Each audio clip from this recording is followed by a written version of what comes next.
দেখি কেমন রিয়াকশন দেয়, কারণ আজকে 4 রকমের মাছ আছে।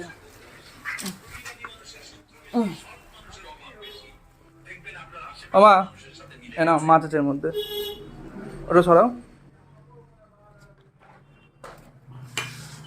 মাছটা রাখি এর মধ্যে। যা পাত্র নিয়ে এসো একটা, আর একটা বাটি বাটি লাগতো, তো দুটো নিয়ে এসছো পাত্র। ঢালো একসাথে ঢালো, দেখতে ভালো লাগবে একই জায়গায়। না কিছু আমি বললাম। দেখো এখানে কিছু মাছ আছে, আলাদা আলাদা মাছ আছে, এতে আলাদা আলাদা প্লাস্টিক দিয়েছে হয়তো। তুমি খালি সবার আগে দেখবে ভোলাটা পচা কিনা, তাহলেই হবে। আজ শনিবার, তুমি একবার মনে করলে না। আমি মাছ নিয়ে চলে এলাম গবারের মতো। তো পনির রান্না হচ্ছিল, আমি ভুলেই গেছি। মাথাই জমছে, মাথা জমছে, মাথা জমছে, মাথা নিয়ে আসা। কি মাছ? এটা রুই মাছ, এটা রুই মাছ। এবার তুমি এটা ঢালো। হ্যাঁ, এটা দিয়ে তুমি কি করবে অনেকদিন আগে বলেছিলে।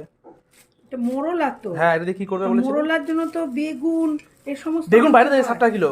নে তাহলে একখানা দাঁড়াও, বেগুন আমি নিয়ে আসবো পরে, অসুবিধা নেই। কটা বেগুন লাগবে? একটা তো লাগবে। এতে 1 কিলো ছাড়া দেবে না। হ্যাঁ কি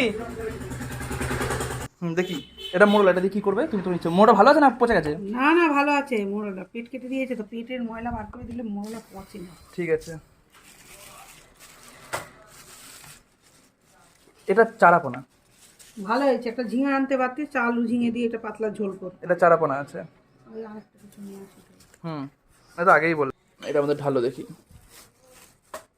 কি আছে এটা। এতে ভোলাটা পচা কিনা তুমি আগে সেটা দেখো। আবার সেই বড় বড় নিয়ে এসছে, সেই দিন বললাম যে এগুলো ভাত দেখো না, এগুলো পাতা না। ভোলা পচা না তো? না ব্যাস, আমি খালি ভাই পচা পচা দিয়ে দিচ্ছি আমাকে। হ্যাঁ, একটু নরম নরম দেখা। এই সেই এত বড় বড় ভোলা নিয়ে এসছি, এটাকে আমি 2 টুকরো করে দেবো। দেখ সবকটা দেখ, খুব অসুবিধা। এই ভোলাগুলোর দামও অনেক, 300 টাকা কিলো নিচ্ছে ভোলা।